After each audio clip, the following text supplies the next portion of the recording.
ಹಾಗೆ ಎಲ್ರಿಗೂ ನಮಸ್ಕಾರ. ಸೊ ಹೇಗಿತ್ತಪ್ಪ ಟ್ವಿಸ್ಟ್ ಇವತ್ತಿಂದು ಎಲಿಮಿನೇಷನ್ ಟ್ವಿಸ್ಟ್ ಸಖತ್ತಾಗಿತ್ತು ಅಂತ ಅನ್ಕೊಂತೀನಿ. ಅಂಡ್ ಕೊನೆಗೂ ಖುಷಿ ಆಗ್ಬಿಟ್ರು ಎಲ್ರೂ. ಬಟ್ ಆದ್ರೂ ಕೂಡ ಈ ಟ್ವಿಸ್ಟ್ ಬೇಕಾಗಿತ್ತು ಅಂತಾನೆ ಹೇಳ್ತೀನಿ. ಬಟ್ ಇನ್ನೂ ನನ್ನ ಪ್ರಕಾರ ಇನ್ನೂ ಈ ತರ ಒಂದು ವೆರೈಟಿ ಆಗಿ ಸೊ ಕ್ರಿಯೇಟಿವ್ ಆಗಿ ಏನಾದ್ರು ಮಾಡಬೇಕು ಬಿಗ್ ಬಾಸ್ ಟೀಮ್ ಕಡೆಯಿಂದ. ಅದೇ ಎಲಿಮಿನೇಷನ್ ನಾರ್ಮಲ್ ನೋಡಿ ನೋಡಿ ನೋಡಿ ನಮಗೂ ಸಾಕಾಗೋಗಿದೆ. ಸೊ ಮುಂಚೆ ಎಲ್ಲ ಒಂದು ಸೀಸನ್ 8, 7, 9 ಮುಂಚೆ ಎಲ್ಲ ಇನ್ನೂ ಕ್ರಿಯೇಟಿವ್ ಆಗಿ ಮಾಡೋರು. ನೈಟಲ್ಲೆಲ್ಲ ನೀವು ಇದೇನು ಕ್ರೇನ್ಗಳೆಲ್ಲ ತಂದ್ಬಿಟ್ಟು ಮೇಲೆ ಹತ್ಸಿ ಪಟಾಕಿ ತರ ಸೊ ಆ ಥರ ಎಲ್ಲ ಮಾಯ ಮಾಡೋರು. ಸೊ ಆ ರೇಂಜಿಗೆಲ್ಲ ಮಾಡ್ತಿದ್ರು. ಬಟ್ ಇವಾಗ ಅದೇ ಸೀಸನ್ 10ರಿಂದ ಆ ಥರ ಕ್ರಿಯೇಟಿವ್ ಆಗಿ ಏನೂ ಮಾಡ್ತಾ ಇಲ್ಲ. ಬಟ್ ಸೊ ಇವತ್ತು ಅಟ್ಲೀಸ್ಟ್ ಏನೋ ಒಂದು ಟ್ರೈ ಮಾಡಿದಾರೆ ಅಂತ ಹೇಳಿ ಖುಷಿ ಆಯಿತು ಅಂತಲೇ ಹೇಳ್ಬೇಕು. ಓಕೆ, ಚೆನ್ನಾಗಿತ್ತು. ಬಟ್ ಕೊನೆಗೆ ಕೆಲವೊಂದು ವಿಚಾರ ಇನ್ನೂ ಕೂಡ ನನಗೆ ಅದನ್ನ ಅರಗಿಸ್ಕೊಳಕ್ ಆಗ್ತಾ ಇಲ್ಲ. ಸೊ ಈ ಅಷ್ಟೊಂದು ಬಾಂಡಿಂಗ್ ಒಂದು ವಾರದಲ್ಲಿ ಆಗುತ್ತಾ ಅಂತ. ಬಿಕಾಸ್ ಅಲ್ಲಿ ನಮ್ಮ ಯಾರು ಧ್ರುವ ಅಂತಲ್ಲ, ಸೂರಜ್ ಆ್ಯಂಡ್ ರಾಶಿಕಾ ನೋಡ್ತಾ ಇದ್ರೆ ಅಷ್ಟೊಂದು ಕ್ಲೋಸ್ನೆಸ್ಸು, ಬಿಟ್ಟಿರಕ್ಕೆ ಆಗದೆ ಇರೋ ರೇಂಜಿಗೆ ಅವರ ಒಂದು ನಡವಳಿಕೆಯಲ್ಲಿ ಹಗ್ ಮಾಡೋದು ಅದೆಲ್ಲ ನೋಡ್ತಾ ಇದ್ರೆ ಇದೆಲ್ಲ ಸಾಧ್ಯನಾ ಗುರು, ಅಥವಾ ಮುಂಚೆ ಏನಾದ್ರು ಪರಿಚಯ ಇದ್ರ ಅವರು ಸೊ ಅನ್ನೋ ರೀತಿಯಲ್ಲಿ ಆಗುತ್ತೆ. ಒಂದು ವಾರ ಇದ್ರೂ ಕೂಡ ಆಗಿರ್ಬೋದು. ಬಟ್ ಈ ರೇಂಜಿಗ ಅಲ್ಲಿ ಸ್ಪಂದನ ನೋಡಿ, ರಾಶಿಕಾ ನೋಡಿ ಯಾವ ರೀತಿಯಲ್ಲಿ ಇಬ್ರು ಕೂಡ ಇದ್ರು ಅಂತ. ಸ್ಪಂದನ ಇಡೀ ಮನೆಯವ್ರ ಜೊತೆಗೆ ಒಂದು 4-5 ಜನ ಜೊತೆಗೆ ಆ ಒಂದು ನಗೋದು ಅಳೋದು ಎಲ್ಲ ಮಾಡ್ತಾ ಇದ್ರು. ಬಟ್ ರಾಶಿಕಾ ನೋಡ್ತಾ ಇದ್ರೆ ಒಬ್ಬರ ಕಡೆನೇ ಜಾಸ್ತಿ ಇದೆ. ಸೊ ಈ ರೇಂಜಿಗೆ ಅಲ್ಲಿ ಡೆವಲಪ್ ಆಗುತ್ತಾ ಆ ಒಂದು ಏನಂತಾರೆ ಅದಕ್ಕೆ ಬಾಂಧವ್ಯ ಅನ್ನೋ ರೀತಿಯಲ್ಲಿ ಅನ್ನಿಸ್ತಾ ಇದೆ. ಒಂದು ಸ್ವಲ್ಪ ಫೇಕ್ ಅಥವಾ ಪ್ರೀ ಪ್ಲಾನ್, ಮುಂಚೆನೆ ಪರಿಚಯ ಇದ್ರ ಏನಂತ ಅರ್ಥ ಆಗ್ತಿಲ್ಲಪ್ಪ. ಬಟ್ ಒಂದು ಒಳ್ಳೆ ಚೆನ್ನಾಗಿತ್ತು. ಆ್ಯಂಡ್ ಇದರಲ್ಲಿ ಒಂದು ಗೊತ್ತಾಗಿರೋದು ಏನು ಅಂತಂದರೆ, ನಮ್ಮ ಸ್ಪಂದನ ಟಾಸ್ಕ್ ಅಂತ ಬಂದಾಗ ಸ್ವಲ್ಪ ಸ್ಲೋ ಇದ್ದಾರೆ ಅಂತ ಅರ್ಥ ಆಗ್ತಿದೆ. ಬಿಕಾಸ್ ಅಲ್ಲಿ ಪಜಲ್ ಏನು ಕೊಟ್ಟಿದ್ರು ಕೊನೆಯಲ್ಲಿ ಧ್ರುವಂತ್ ಫಸ್ಟ್ ಮುಗಿಸ್ದ. ಆ್ಯಂಡ್ ಇನ್ನೊಂದು ರಾಶಿಕಾ ಕಷ್ಟಪಡ್ತಾ ಇದ್ರು ಸ್ಟಾರ್ಟಿಂಗಲ್ಲಿ. ಬಟ್ ಅವ್ರು ಮುಗಿಸಿದ್ರು ಸೆಕೆಂಡ್ ಪ್ಲೇಸಲ್ಲಿ. ಆ್ಯಂಡ್ ಕೊನೆಯಲ್ಲಿ ಅವ್ರು ಮುಗ್ಸೋಕ್ಕೆ ಆಗಿಲ್ಲ ಸ್ಪಂದನಾಗೆ. ಅಗೇನ್ ಧ್ರುವಂತ್ ಅವರ ಹೆಲ್ಪ್ ಬೇಕಾಯಿತು. ಅದು ಲೇಟಾಗಿ ಕೂಡ ಆ ಒಂದು ಪಜಲ್ನ ಕಂಪ್ಲೀಟ್ ಮಾಡಿದ್ರು. ಬಟ್ ಸ್ವಲ್ಪ ಟಾಸ್ಕ್ ಅಂತ ಬಂದಾಗ ನಮ್ಮ ಸ್ಪಂದನ ಎಲ್ಲೋ ಸ್ಲೋ ಇರ್ತಾರೆ ಅಂತ ಅನ್ನಿಸ್ತಾ ಇದೆ. ಬಟ್ ಅವ್ರು ಇಂಪ್ರೂವ್ ಮಾಡ್ಕೊಬೇಕಾಗುತ್ತೆ. ಒಂದೇನಂತಂದರೆ ಈ ಎಪಿಸೋಡಲ್ಲಿ ಅನಿಸಿರುವಂಥದ್ದು, ಅಥವಾ ಈ ವಾರದಲ್ಲಿ ಜೊತೆಗೆ ಇಲ್ಲಿವರೆಗೂ ಕೂಡ ಅನಿಸಿರೋದೇನು ಅಂತಂದರೆ, ಧ್ರುವಂತ್ ಸ್ವಲ್ಪ ಪಾಸಿಟಿವ್ ಆಗಿ ಬದಲಾಗ್ತಿದ್ದಾನೆ. ಆ್ಯಂಡ್ ಅವನು ಆಟದ ರೀತಿಯಲ್ಲಿ ತೊಗೊತಿದ್ದಾನೆ. ಫಸ್ಟ್ 3 ವೀಕ್ಸ್ ಅದು ಯಾಕೆ ಹಂಗಿದ್ದೋ ನನಗಂತೂ ಗೊತ್ತಿಲ್ಲ. ಮಲ್ಲಮ್ಮನ ಜೊತೆಗೆ ಸೆಟ್ಲ್ ಆಗಿದೆ. ಬಟ್ ಇವಾಗ ಅನ್ನಿಸ್ತಾ ಇಲ್ಲ. ಸೊ ಅದು ಧ್ರುವಂತ್ ಹೇಳಬೇಕು ಯಾಕೆ ಸೆಟ್ಲ್ ಆಗಿದ್ದ ಅಂತ. ಬಟ್ ಸೆಟ್ಲ್ ಅಂತೂ ಆಗಿದ್ದ, ಬಿಕಾಸ್ ಅದು ಕಣ್ಣಿಗೆ ಕಾಣಿಸ್ತಾ ಇತ್ತು ಕ್ಲಿಯರ್ ಆಗಿ. ಸೊ ಈ ವಾರದಲ್ಲಿ ಸಖತ್ತಾಗಿ ಆಡಿದ್ದಾನೆ ನನ್ನ ಪ್ರಕಾರ. ಅವನು ಅಥವಾ ರಕ್ಷಿತಾದ್ರಾಗಿರ್ಬೋದು, ಧನುಷ್, ಇವರೆಲ್ಲ ಹೆಂಗೆ ಅಂತಂದರೆ ಕಿಚ್ಚನ ಚಪ್ಪಳಿಗೆ ಇನ್ನೇನು ಹತ್ತಿರದಲ್ಲಿ ಬಂದಂಥವ್ರು. ಓಕೆ, ಇನ್ನೊಂದು ಸ್ವಲ್ಪ ಯಾರಾದರೂ ಬೆಟರಾಗಿ ಮಾಡಿದಿದ್ರೆ ಖಂಡಿತವಾಗ್ಲೂ ಕಿಚ್ಚನ ಚಪ್ಪಳ ಸಿಗ್ತಾ ಇತ್ತು ಅವ್ರಿಗೆ. ಬಟ್ ಅವ್ರು ಹೇಳಿರೋವಂಥದ್ದು ಡಿಸರ್ವಿಂಗ್ ಇರೋರಿಗೆ ಕೊಡಬೇಕು, ಈ ಥರ ಕೊಡಬೇಕಂತ ಅನಿಸ್ಲಿಲ್ಲ. ಸೊ ಅದಕ್ಕೋಸ್ಕರ ನಾನು ಕೊಡ್ತಾ ಇಲ್ಲ ಅಂತ ಸುದೀಪ್ ಸರ್ ಹೇಳಿದ್ರು. ಅದು ಒಂದು ಒಳ್ಳೇದು. ನಾನು ಮೊದಲೇ ಹೇಳಿದ್ದೀನಿ ಅಂದರೆ ಅನಿಸಿದ್ರೆ ಕೊಡಲಿ, ಇಲ್ಲ ಅಂತಂದರೆ ನನ್ನ ಪ್ರಕಾರ ಅದು ಕೊಡೋವಂಥ ಅವಶ್ಯಕತೆನೇ ಇಲ್ಲ. ಸುಮ್ಮನೆ ಯಾರ್ಯಾರಿಗೆ ಕೊಡೋ ಬದಲು ಅದಕ್ಕೆ ವ್ಯಾಲ್ಯೂ ಇದ್ದವ್ರಿಗೆ ಸಿಗಲಿ ಅನ್ನೋದು ನನ್ನ ಅನಿಸಿಕೆ. ಆ್ಯಂಡ್ ಅದಕ್ಕೆ ಇವಾಗ ಈ ಸಾರಿ ಒಂದು ಯಾರ್ಯಾರಿಗೆ ಕಿಚ್ಚನ ಚಪ್ಪಳ ಸಿಗುತ್ತೆ, ಒಂದು ಫೋಟೋ ಫ್ರೇಮ್ ಜೊತೆಗೆ ಒಂದು ಗಿಫ್ಟ್ ಕೂಡ ಅವ್ರ ಕಡೆಯಿಂದ ಕೊಡ್ತಿದ್ದಾರೆ. ಮೇ ಬಿ ಒಂದು ಟೀ ಶರ್ಟು ಆ್ಯಂಡ್ ಒಂದು ಕಾಫಿ ಮಗ್ಗು ಆ್ಯಂಡ್ ಇನ್ನೊಂದು ಏನೋ ಬಿಸ್ಕೆಟ್ಸ್ ಎಲ್ಲ ಕೊಡ್ತಿದ್ದಾರೆ. ಮೇ ಬಿ ಇನ್ನೂ ಒಳಗಡೆ ಏನಿದೆ ಗೊತ್ತಿಲ್ಲ ನನಗೆ. ಸೊ ಅದು ಒಂದು ಸುದೀಪ್ ಸರ್ ಕಡೆಯಿಂದನೇ ಕೊಡ್ತಿದ್ದಾರೆ. ಬಿಗ್ ಬಾಸ್ ಶೋಗೂ ಅದಕ್ಕೂ ಸಂಬಂಧ ಇಲ್ಲ. ಕಿಚ್ಚನ ಚಪ್ಪಾಳೆ ಅಂತ ಸುದೀಪ್ ಸರ್ ಕಡೆಯಿಂದನೇ ಆ ಒಂದು ಇನಿಷಿಯೇಟಿವ್ ತೊಗೊಂಡು ಅವರೇ ಮಾಡ್ತಿರೋವಂಥದ್ದು. ಆ್ಯಂಡ್ ಗುಡ್ ಅಂತಲೇ ಹೇಳ್ಬೇಕು. ಆ್ಯಂಡ್ ಇನ್ನು ಸೇಫ್ ಆದವರು ಅಥವಾ ಡೇಂಜರ್ ಝೋನಲ್ಲಿದ್ದವರು ಎಲ್ರಿಗೂ ಕೂಡ ಒಂದು ರೀತಿಯಲ್ಲಿ ಎಚ್ಚರಿಕೆ ಗಂಟೆ ಅಂತಲೇ ಹೇಳ್ಬೋದು. ಮುಖ್ಯವಾಗಿ ಸ್ಪಂದನ ಆ್ಯಂಡ್ ರಾಶಿಕಾ ಅವರಿಗೆ ಇವಾಗಲೂ ಹೇಳ್ತಾ ಇದ್ದೀನಿ, ಇಂಡಿವಿಜುವಲ್ ಆಗಿ ಆಡಿದ್ರೆ, ಟಾಸ್ಕ್ ಅಂತ ಬಂದರೆ ಅವರು ಮನಸ್ಸು ಕೊಟ್ಟು ಆಡಲೇಬೇಕು ಅಂತ ಆಡಿದ್ರೆ, ಈ ಸಹವಾಸ ಬಿಟ್ಟು ಆಡಿದ್ರೆ ಖಂಡಿತವಾಗ್ಲೂ ನನ್ನ ಪ್ರಕಾರ ಆ ಹುಡುಗಿ ಟಾಪ್ 5 ಕುತ್ಕೊಳ್ಳೋ ಅಂಥ ಕಂಟೆಸ್ಟೆಂಟು. ಓಕೆ, ಅದೇ ಆಡಿದ್ರೆಲ್ಲ ಬಿಟ್ಟು. ಬಟ್ ಈ ಇದಕ್ಕೆ ಸಿಗಾಕೊಂಡಿದ್ದಾರೆ ಇವಾಗ. ಸೊ ಅದು ಖಂಡಿತವಾಗ್ಲೂ ಅವರಿಗೆ ಮೈನಸ್ ಹೊಡೆಯುತ್ತೆ. ಓಕೆ, ಇನ್ಕ್ಲೂಡಿಂಗ್ ಸೂರಜ್ಗೂ ಕೂಡ ಅಷ್ಟೇ.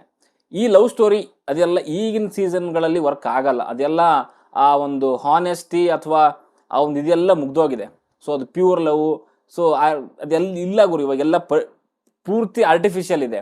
ಓಕೆ, ನೀವು ಅದನ್ನ ಎಕ್ಸ್ಪೆಕ್ಟು ಮಾಡೋಕ್ಕಾಗಲ್ಲ ಜನಗಳಿಂದ. ಇದು ಮಾಡಿದ್ರೆ ವೋಟ್ಸ್ ಬರುತ್ತೆ, ಅದು ಬರುತ್ತೆ, ಇದು ಬರುತ್ತೆ ಅಂತ ಚಾನ್ಸೇ ಇಲ್ಲ. ಓಕೆ, ಸೊ ಜನಗಳಿಗೆಲ್ಲ ಗೊತ್ತಾಗುತ್ತೆ ಇವಾಗ, ಮೂರ್ಖರಲ್ಲ. ಸೊ ಅಂಥ ಟೈಮಲ್ಲಿ ಇದೆಲ್ಲ ವರ್ಕ್ ಆಗಲ್ಲ. ಸೊ ಅದರಿಂದ ದೂರ ಆಗಿ ಇಬ್ಬರು ಕೂಡ ಇಂಡಿವಿಜುವಲ್ಗೆ ಮಾಡ್ಕೊಂಡು ಹೋದರೆ ಬೆಟರ್ ಆಗಿರುತ್ತೆ. ಅಥವಾ ನಾವು ಇದನ್ನೇ ಕಂಟಿನ್ಯೂ ಮಾಡ್ತೀವಿ ಅಂತಂದರೆ ಅಗೇನ್ ಈ ಪ್ಲೇಸಲ್ಲಿ ಮತ್ತೆ ರಾಶಿಕಾನು ಬರ್ಬೋದು, ಸೂರಜ್ ಕೂಡ ಬರ್ಬೋದು. ಸೂರಜ್ಗಿಂತ ರಾಶಿಕಾಗೆ ಇದು ಎಫೆಕ್ಟ್ ಹೊಡೆಯುತ್ತೆ. ಅವರು ತಿದ್ಕೊಂಡು ಇದರಿಂದ ದೂರ ಆಗಿ ಸೊ ಗೇಮ್ ಕಡೆಗೆ ಫೋಕಸ್ ಮಾಡಿದ್ರೆ ಕಂಟಿನ್ಯೂ ಆಗ್ತಾರೆ. ಇಲ್ಲಾಂದರೆ ಇನ್ನೊಂದು 2-3 ವಾರದಲ್ಲಿ ಆಚೆ ಇರ್ತಾರೆ. ಓಕೆ, ಸೊ ಇನ್ನಾಯಿತು. ಇನ್ನು ಸ್ಪಂದನ ಅಟ್ಲೀಸ್ಟ್ ಟಾಸ್ಕ್ ಆಡ್ಲಿಕ್ಕೆ ಅದು ಏನು ಮಾಡೋಕ್ಕಾಗಿಲ್ಲ ಅಂದರೆ ಅಟ್ಲೀಸ್ಟ್ ಎಂಟರ್ಟೈನ್ಮೆಂಟ್ ಅಂತ ಬಂದಾಗ, ಮನೆಯವ್ರ ಜೊತೆ ಬೆರಿಬೇಕು ಅಂತಂದಾಗ, ಸ್ಟ್ಯಾಂಡ್ ತೊಗೊಬೇಕು ಅಂತಂದಾಗ, ಅಥವಾ ಕೆಲವೊಂದು ಸೀರಿಯಸ್ ವಿಷಯಗಳು ಬಂದಾಗ ಸ್ವಲ್ಪ ಸೀರಿಯಸ್ ಆಗಿ ಆಡಬೇಕಾಗುತ್ತೆ. ಓಕೆ, ಯಾಕಂದರೆ ಅವ್ರು ಟಾಸ್ಕ್ ಅಂತ ಬಂದಾಗ ಸ್ವಲ್ಪ ಸ್ಲೋ ಇರೋ ಕಾರಣಕ್ಕೆ ಬೇರೆ ಆ್ಯಕ್ಟಿವಿಟಿನಲ್ಲಿ ಅವರು ಏನಾದರೂ ಪುಷ್ ಮಾಡಬೇಕು ಅವ್ರಿಗವ್ರೇನೆ. ಸೊ ಇಲ್ಲ ಅಂದರೆ ಅಗೇನ್ ಕಷ್ಟ ಆಗುತ್ತೆ. ಆ್ಯಂಡ್ ಧ್ರುವಂತ್ ಮೊದಲು ಹೇಳಿದಾಗೆ ಪಾಸಿಟಿವ್ ಸ್ಟಾರ್ಟ್ ಆಗಿದೆ ಅವ್ರಿಗೆ. ಆ್ಯಂಡ್ ಕೌಂಟ್ರ್ ಅಂತ ಬಂದಾಗ ಅಲ್ಲಿ ಟಾರ್ಗೆಟ್ ಕೆಲವರು ಮಾಡ್ತಿದ್ದಾರೆ, ಅವ್ರಿಗೆ ಅವ್ರು ಅರ್ಥ ಆಗಿದೆ. ಸುದಿ ಆದ್ರಾಗಿರ್ಬೋದು, ಇನ್ನು ಕೆಲವರು ಅವ್ರನ್ನ ಟಾರ್ಗೆಟ್ ಮಾಡ್ತಿದ್ದಾರೆ. ಮೇ ಬಿ ಅದನ್ನು ಅರ್ಥಕೊಂಡು ಸೊ ಅವ್ರು ಕಾಂಪಿಟೇಷನ್ ಇಳಿದ್ರೆ ನನ್ನ ಪ್ರಕಾರ ಅವರು ಒಂದು ರೀತಿಯಲ್ಲಿ ಒಳ್ಳೆ ಕಾಂಪಿಟೇಟರ್ ಆಗ್ತಾರೆ ಇಡೀ ಮನೆಗೆ ಅಂತ ಹೇಳ್ತೀನಿ ನಾನು. ಇಡೀ ಮನೆಗೆ ಕಾಂಪಿಟೇಟರ್ ಆಗ್ತಾರೆ. ರಘುಗಾದ್ರಾಗಿರ್ಬೋದು, ಸೂರಜ್ಗಾದ್ರಾಗಿರ್ಬೋದು, ಸುದಿಗಾದ್ರಾಗಿರ್ಬೋದು, ಧನುಷ್, ಅಭಿಷೇಕ್ ಎಲ್ಲರೂ ಕೂಡ ಒಂದು ಒಳ್ಳೆ ಕಾಂಪಿಟೇಟರ್ ಆಗ್ತಾರೆ. ಆ್ಯಂಡ್ ಸ್ಮಾರ್ಟ್ ಇದ್ದಾರೆ, ಆಟ ಆಡ್ಲಿಕ್ಕೆ ರೆಡಿ ಇದ್ದಾರೆ, ಎಲ್ಲದಕ್ಕೂ ರೆಡಿ ಇದ್ದಾರೆ. ಬಟ್ ಸ್ವಲ್ಪ ಅವ್ರು ತಲೆ ಕೆಡಿಸ್ಕೊಂಡು ಆಡ್ಲಿಕ್ಕೆ ನಿಂತ್ಕೊಬೇಕು. ಇವಾಗ ನಿಂತ್ಕೊಂಡಿದಾರಲ್ಲ ಈ ವಾರ, ಸೊ ಅದು ಮಾಡಿದ್ರೆ ಪಕ್ಕ ಅವ್ರು ಮೆಂಟಲಿನೂ ಸ್ಟ್ರಾಂಗ್ ಇದ್ದಾರೆ. ಮುಂಚೆನೇ ಹೇಳ್ತೀನಲ್ಲ, ಅವ್ರು ಬರ್ತಾರೆ, ಚೆನ್ನಾಗೇ ಬರ್ತಾರೆ ಅಂತಲೇ ಹೇಳ್ತೀನಿ. ಆ್ಯಂಡ್ ಇನ್ನು ಉಳಿದಂಗೆ ಗಿಲ್ಲಿ ಆ್ಯಂಡ್ ಅಶ್ವಿನಿ ಬಗ್ಗೆ ಅಂತೂ ಮಾತಾಡೋಂಗೆ ಇಲ್ಲ. ಆಲ್ರೆಡಿ ಎಲ್ಲ ಮಾತಾಡಿದರೆ ಇವತ್ತಿನ ಎಪಿಸೋಡಲ್ಲಿ. ಕೆಲವೊಂದು ಬೋರಿಂಗ್ ಅಂತ ಅನಿಸಿದ್ರು ಕೂಡ ಈ ಕೊನೆಯಲ್ಲಿ ಏನು ಟ್ವಿಸ್ಟ್ ಕೊಟ್ಟರಲ್ಲ, ಸೊ ಇದು ಒಂದು ರೀತಿಯಲ್ಲಿ ಇಷ್ಟ ಆಯಿತು ಅಂತಲೇ ಹೇಳ್ಬೋದು. ನಾನು ಕೇಳ್ಕೊಳ್ಳೋದೇನು ಅಂತಂದರೆ, ಈ ವೀಕೆಂಡ್ ಅಂತ ಬಂದಾಗ, ಕಿಚ್ಚನ ಪಂಚಾಯಿತಿ ಅಥವಾ ಸಂಡೇ ಎಪಿಸೋಡ್ ಅಂತ ಬಂದಾಗ ಬರೀ ಮಾತಲ್ಲೇ ಮುಗಿಸೋ ಬದಲು ಅಟ್ಲೀಸ್ಟ್ ಆ್ಯಕ್ಟಿವಿಟಿಗಳನ್ನ ಕೊಡಿ ಅನ್ನೋದು ನನ್ನ ಒಂದು ಅನಿಸಿಕೆ. ಬಿಕಾಸ್ ಎಪಿಸೋಡ್ಗಳಲ್ಲೂ ಬರೀ ಮಾತು ಕಿತ್ತಾಟ ಅದೇ ಆಗ್ತಾ ಇದೆ. ಆ್ಯಂಡ್ ವೀಕೆಂಡಲ್ಲೂ ಕೂಡ ಅದೇ ಆಗ್ತಿರೋದ್ರಿಂದ ಸೊ ಎಲ್ಲೋ ಸ್ವಲ್ಪ ಜನಕ್ಕೆ ಏನು ಇಲ್ವಲ್ಲ, ಒಂಥರ ಖಾಲಿ ಡಬ್ಬ ಅನ್ನೋ ರೀತಿ ಅನ್ನಿಸ್ತಾ ಇದೆ. ಸೊ ಅದಕ್ಕೋಸ್ಕರ ಸ್ವಲ್ಪ ಟಾಸ್ಕ್ಗಳನ್ನು ಕೊಡಿ, ಒಂದು ಒಳ್ಳೆ ಪ್ಲ್ಯಾನ್ ಮಾಡ್ಕೊಳ್ಳಿ. ಓಕೆ, ಟಾಸ್ಕ್ಗಳೇ ಸಿಗ್ತಾ ಇಲ್ಲ. ಓಕೆ, ಲಾಸ್ಟಿಗೆ ಕೊನೆಯಲ್ಲಿ ಆ ಪಜಲ್ ಕೊಟ್ರಲ್ಲ, ಎಷ್ಟು ಇಂಟ್ರೆಸ್ಟಿಂಗ್ ಆಗಿತ್ತು ಜನಗಳಿಗೆ, ಯಾರು ವಿನ್ ಆಗ್ತಾರೆ, ಏನು ಕತೆ. ಆ್ಯಂಡ್ ಒಳಗಡೆ ಕೂತಾರ್ಗೋ ಕಂಟೆಸ್ಟೆಂಟ್ಗಳಿಗೂ ಕೂಡ ಅಷ್ಟೇ. ಸೊ ಯಾರು ಗೆಲ್ತಾರೆ ಅನ್ನೋಂಥ ಒಂದು ಕ್ಯೂರಿಯಾಸಿಟಿ ಇತ್ತು. ಆ್ಯಂಡ್ ನನಗಲ್ಲಿ ಒಂದು ಪಾಸಿಟಿವ್ ಅನಿಸಿರೋದು ಏನಂತಂದರೆ, ಗಿಲ್ಲಿ ಕಾಮೆಂಟ್ರಿ. ಅಗೇನ್ ಇಲ್ಲಿ ನೋಡಿ ನೀವು, ಗಿಲ್ಲಿಯಲ್ಲಿ ಪಾತ್ರನೇ ಇಲ್ಲ, 3 ಜನ ಏನೋ ಆಡ್ತಿದ್ದಾರೆ, ಎಲ್ಲರೂ ಕೂತ್ ನೋಡ್ತಿದ್ದಾರೆ. ಬಟ್ ಗಿಲ್ಲಿ ಕಾಮೆಂಟ್ರಿ ಇದೆಯಲ್ಲ, ಅದು ಜನಗಳಿಗೆ ಇಷ್ಟ ಆಗುತ್ತೆ. ಸೊ ಅವ್ನು ಏನೋ ಒಂದು ತರ್ಲಿಕ್ಕೆ ಪ್ರಯತ್ನ ಮಾಡ್ತಾನೆ ಅವನು. ಸೊ ಅವನಿಗೆ ಅದು ಆಟೋಮೆಟಿಕ್ಕಾಗಿ ಬರುತ್ತೋ ಅಥವಾ ಅವ್ನು ಪ್ಲ್ಯಾನ್ ಮಾಡಿ ಅದನ್ನು ಹೇಳ್ತಾನೋ ಗೊತ್ತಿಲ್ಲ. ಬಟ್ ಅಟ್ಲೀಸ್ಟ್ ಈ ಕಡೆ ಗೇಮ್ ಮಾಡ್ತಿದ್ರೆ ಆ ಕಡೆಯಿಂದ ಕಾಮೆಂಟ್ರಿ ಬರುತ್ತೆ ಅವ್ನ ಕಡೆಯಿಂದ. ಸೊ ಅದು ಜನಗಳಿಗೆ ಇಷ್ಟ ಆಗುತ್ತೆ. ಸೊ ಅದಕ್ಕೋಸ್ಕರನೇ ಗಿಲ್ಲಿ ಜನಗಳಿಗೆ ಇಷ್ಟ ಆಗುವಂಥದ್ದು. ಆಮೇಲೆ ಹೊರಗಡೆ ಯಾವ ರೀತಿಯಲ್ಲಿ ಅವ್ನ ಬಗ್ಗೆ ಇವಾಗ ರಿಮಿಕ್ಸ್ ಎಲ್ಲ ಮಾಡ್ತಿದ್ದಾರೆ. ಕೆಲವೊಂದು ಇನ್ಸ್ಟಾಗ್ರಾಮ್ ಪೇಜ್ ಇದೆ ಒಬ್ರದ್ದು, ಅದನ್ನ ಹೆಸರು ಮರ್ತೋದೆ ನಾನು, ನೀವು ನೋಡಿರ್ತೀರ ಆಲ್ರೆಡಿ ಅದನ್ನು. ಅವ್ರು ಕಲರ್ಸ್ ಕನ್ನಡದ ಜೊತೆಗೆ ಕೊಲಾಬ್ರೇಷನಲ್ಲೂ ಕೂಡ ಅದು ಚಾನಲಲ್ಲಿ ಆಗಿದೆ. ಸೊ 1 ಮಿಲಿಯನ್ ಗಂಟ ಲೈಕ್ ಹೋಗಿದೆ ಅದಕ್ಕೆ. ಸೊ ಈ ರೀತಿಯಲ್ಲಿ ಅದು ಯಾವುದದು ದೊಡ್ಡವ ಚಿಕ್ಕವ ಅನ್ನೋಂಥದ್ದು ಸಾಂಗು ಅದ್ಭುತವಾಗಿ ಅದು ರಿಮಿಕ್ಸ್ ಮಾಡಿದ್ದಾರೆ. ಸೊ ಈ ರೀತಿ ಹೈಲೈಟ್ ಏನಕ್ಕೆ ಮಾಡ್ತಾರೆ ಅಂದರೆ, ಜನಗಳಿಗೆ ಇಷ್ಟ ಆದಾಗ ಮಾಡ್ತಾರೆ. ಆ್ಯಂಡ್ ಇನ್ನೂ ಒಂದೇ ನೋಡಿದೆ ಗುರು ನಾನು, ಈ ರಘು ಆ್ಯಂಡ್ ಅಶ್ವಿನಿ ಅವ್ರದ್ದು ಇವ್ರದ್ದೊಂದು ಯಾವುದೋ ಲವ್ ಕಾಣಿ ಶುರು ಆಗಿಬಿಟ್ಟಿದೆ. ಶಾಕ್ ನನಗೆ, ಇದೇನು ಗುರು ಹಿಂಗೆ ಅಂತ ಹೇಳ್ಬಿಟ್ಟು. ಓಕೆ, ಅವರಿಬ್ಬರು ಮನೆ ಒಳಗಡೆಗೆ ತುಂಬ ಚೆನ್ನಾಗಿ ಇವಾಗ ಮಿಂಗಲ್ ಆಗ್ತಿದ್ದಾರೆ, ಅದೇನೋ ಗೊತ್ತಿಲ್ಲ. ಸ್ಟಾರ್ಟಿಂಗಲ್ಲಿ ಬಂದಾಗ ಫುಲ್ ಒಳ್ಳೆ ಹಾವು ಮುಗಿಸಿ ಥರ ಇದ್ದಂಥವ್ರು ಸಡನ್ನಾಗಿ ಹಿಂಗೆ ಚೇಂಜ್ ಆಗ್ತಿದ್ದಾರೆ ಇವಾಗ.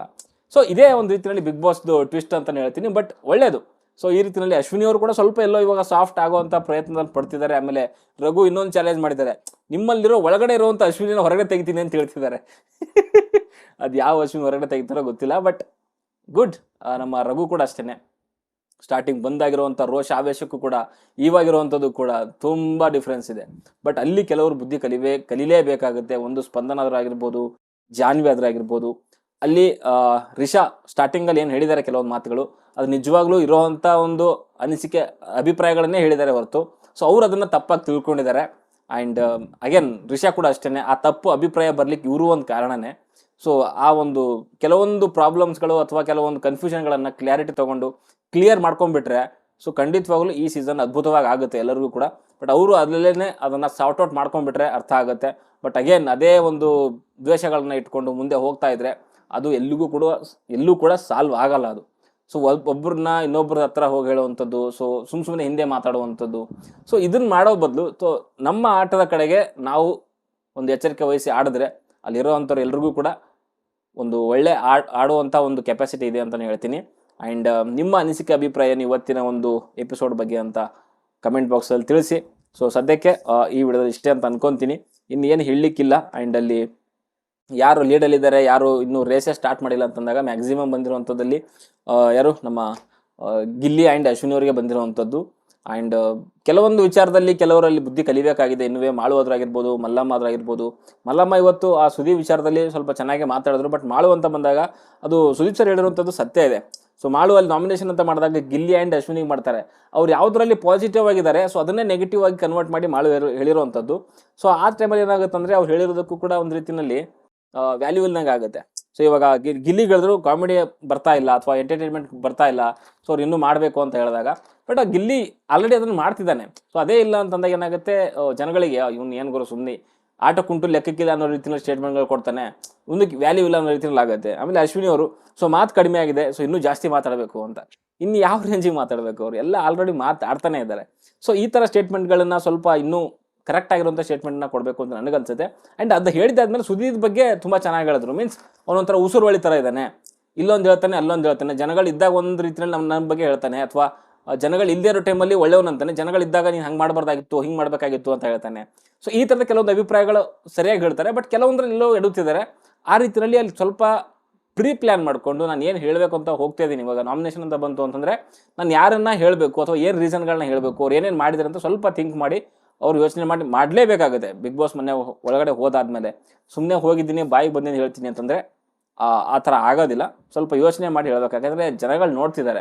ನಾವೇ ಸುಮಾರು ಜನ ಸ್ಟಾರ್ಟಿಂಗ್ ಹೋದಾಗ ಮಲ್ಲಮ್ಮನ ಸಪೋರ್ಟ್ ಮಾಡಿದ್ರು, ಹಳ್ಳಿಯವನು ಅಂತ ಹೇಳ್ಬಿಟ್ಟು ಮಾಳುವರಿಗೆ ಸಪೋರ್ಟ್ ಮಾಡಿದ್ರು. ಆ ಥರ ಇವಾಗ ಅಷ್ಟು ಸಪೋರ್ಟ್ ಇಲ್ಲ, ಯಾಕಂದರೆ ಕಡಿಮೆ ಆಗ್ತಾ ಹೋಗ್ತಾ ಇದೆ. ಅವರ ಒಂದು ಆಟದ ಒಂದು ಶೈಲಿ ನೋಡಿ ಜನಗಳೇ ಸ್ವಲ್ಪ ಅವರಿಂದ ಬೇರೆ ಕಡೆಗೆ ಡೈವರ್ಟ್ ಆಗೋಕ್ಕೆ ಸ್ಟಾರ್ಟ್ ಆಗ್ತಿದ್ದಾರೆ ಇವಾಗ. ಸೊ ಅವರು ಸ್ವಲ್ಪ ತಿಳ್ಕೊಬೇಕಾಗುತ್ತೆ. ಆ್ಯಂಡ್ ನನ್ನ ಪ್ರಕಾರ ಇನ್ನೊಂದು 2 ವೈಲ್ಡ್ ಕಾರ್ಡ್ ಎಂಟ್ರಿ ಬಂದೇ ಬರ್ತವೆ. ಅದು ಇನ್ನೇನು 50 ದಿನ ಏನು ಹತ್ತಿರ ಬರುತ್ತೆ. ಸೊ ಆ ಟೈಮಲ್ಲಿ ಒಂದು 2 ವೈಲ್ಡ್ ಕಾರ್ಡ್ ಎಂಟ್ರಿ ಬರ್ತವೆ. ನಾನು ಕೇಳ್ಕೊಳ್ಳೋವಂಥದ್ದು, ಒಬ್ಬ ಒಳ್ಳೆ ಸಿಂಗರ್ನ ಕರ್ಕೊಂಡು ಬನ್ನಿರಿ ಮರ. ನಮಗೂ ಸ್ವಲ್ಪ ಇದೇ ನೋಡಿ ಸಾಕಾಗಿ ಹೋಗ್ಬಿಟ್ಟಿದೆ. ಹನುಮಂತನ ಥರ ಒಂದು ಸ್ವಲ್ಪ ಮೆಲೋಡಿ ಆಗಿರೋವಂಥ ಒಬ್ಬ ಸಿಂಗರ್ನ ಕರ್ಕೊಂಡು ಬನ್ನಿ. ಮಾಳು ಹಾಡ್ತಾನೆ, ಬಟ್ ಅದು ಅಷ್ಟು ತಾಕಲ್ಲ ಅದು ಮನಸ್ಸಿಗೆ.